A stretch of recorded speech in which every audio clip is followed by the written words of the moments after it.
Hello friends, स्वागत है आपका हमारा यूट्यूब चैनल स्टूडेंट नॉलेज पे। दोस्तों, आज की इस वीडियो पे बात करेंगे 80 वर्ड प्रति मिनट की हिंदी डिक्टेशन संख्या 18 के बारे में, जो कि आने वाले सभी स्टेनोग्राफर एग्जाम के लिए बेहद महत्वपूर्ण है। तो चलिए फिर दोस्तों, ज़्यादा देर न करते हुए यह डिक्टेशन स्टार्ट करते हैं।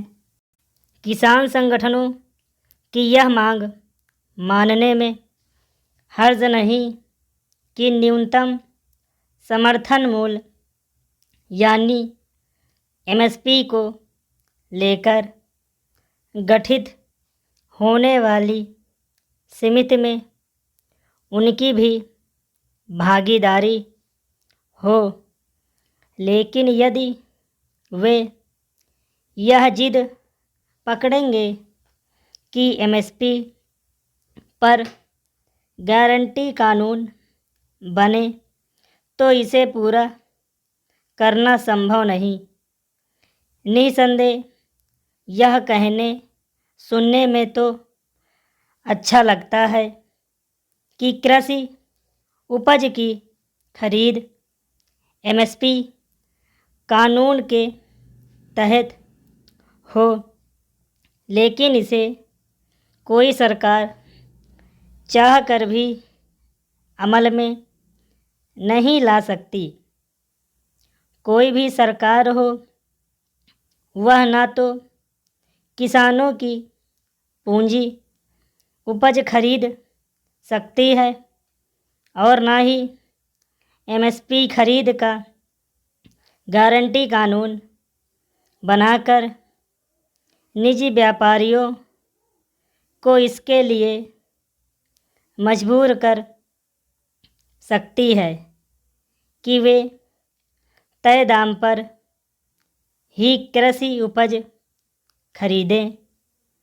निजी व्यापारियों ऐसा करके घाटा उठाने के बजाय अनाज का आयात करना पसंद करेंगे। वैसे भी दुनिया के अन्य देशों में अन्न के दाम लगातार कम हो रहे हैं। साफ है कि MSP पर जैसे कानून की मांग की जा रही है, उससे किसानों की समस्याओं का समाधान नहीं होने वाला। कानून बन भी जाए तो सरकार पूरा अनाज खरीद पाने में सक्षम नहीं होगी और निजी व्यापारी उसे खरीदने के लिए आगे नहीं आएंगे। अंततः नुकसान किसानों का ही होगा। पैराग्राफ। इसकी अनदेखी नहीं की जा सकती कि किसान फसल चक्र में परिवर्तन के लिए तैयार नहीं। वे ज़रूरत से ज़्यादा गेहूं और धान की पैदावार कर रहे हैं। देश के पास इतना अधिक चावल है जो पूरी दुनिया को खिलाने के लिए पर्याप्त है। MSP पर गारंटी कानून बनाने की मांग कर रहे किसान नेताओं को यह समझना होगा कि सरकार पहले से ही ज़रूरत से ज़्यादा अनाज की खरीदारी करने को मजबूर है। जब तक सरकारी खरीद में अनाज से गोदाम भरे पड़े हों, तब सरकार के लिए बिना ज़रूरत अन्न की खरीदारी संभव नहीं। यदि वह बेहिसाब अनाज खरीदने के लिए विवश हो जाएगी तो फिर उसके पास ना तो अन्य किसी सब्सिडी के लिए पैसा बचेगा और ना ही विकास के कामों के लिए सरकार पहले ही अनाज खरीद में अपनी सामर्थ्य से अधिक सब्सिडी दे रही है। जब अन्न खरीद की मौजूदगी सब्सिडी पर ही विश्व व्यापार संगठन को आपत्ति है, तब फिर यदि किसी मंजूरी में उसे बढ़ा भी दिया जाए तो अनाज का निर्यात करना मुश्किल हो जाएगा।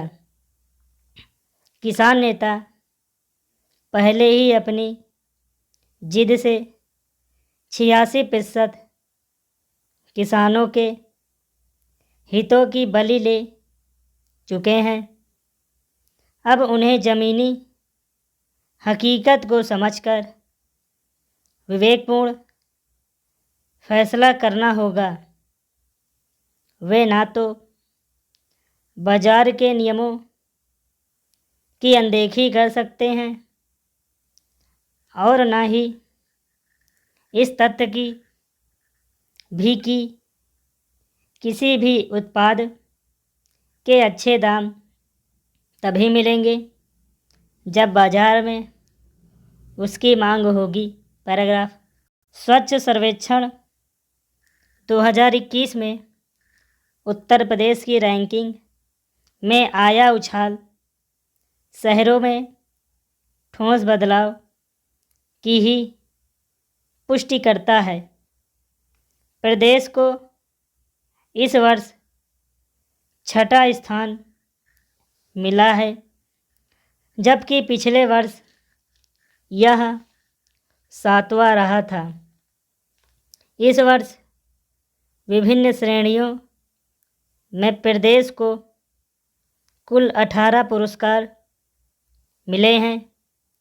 इनमें कूड़ा फ्री 10 लाख आबादी से बड़े शहरों की श्रेणी में लखनऊ को best state capital in citizen feed bank का पुरस्कार दिया गया है, तो नोएडा को 3 से 10 लाख की जनसंख्या वाले मंझोले शहरों में सबसे साफ सुथरा स्वीकारा गया है।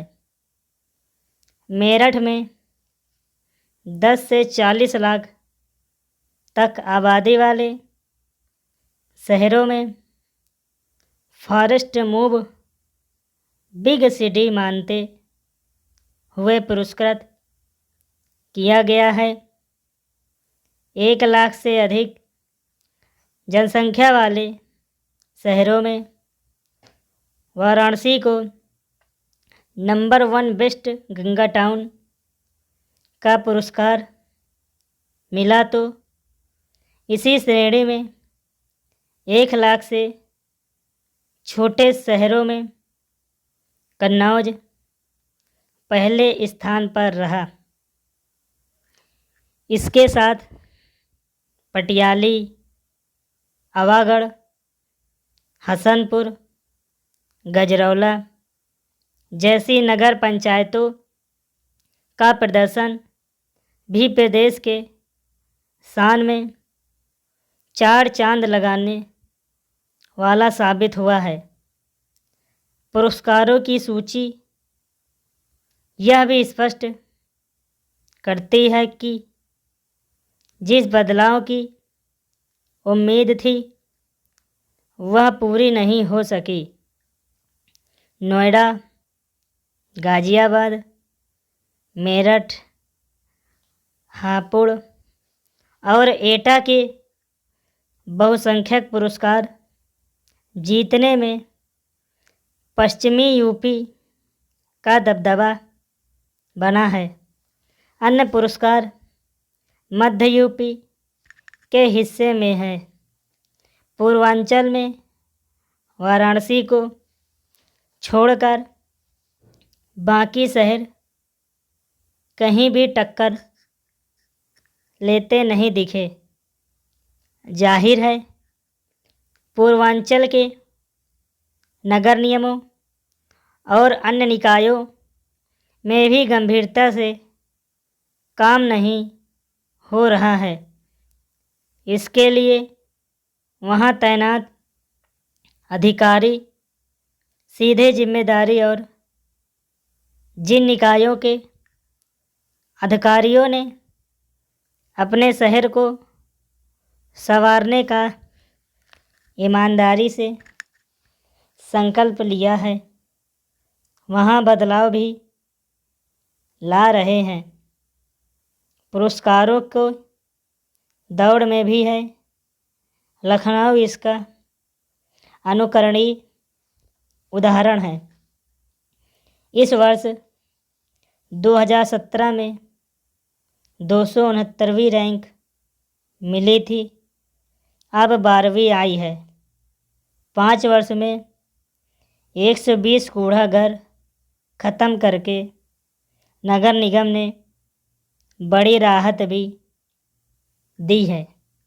स्वच्छता की बेहतर रैंकिंग का वास्तविक अर्थ भी यही है कि जनता न सिर्फ उसे महसूस करे बल्कि स्वतः स्फूर्त इस अभियान में सक्रिय भागीदार भी बने। दोस्तों, अगर आपको हमारी वीडियो अच्छी लगी हो तो वीडियो को लाइक करिए और वीडियो को शेयर करिए ताकि लोग ज़्यादा से ज़्यादा हमारी ये वीडियो देख सकें, और चैनल को सब्सक्राइब करना बिल्कुल भी मत भूलिएगा। So thank you very much दोस्तों।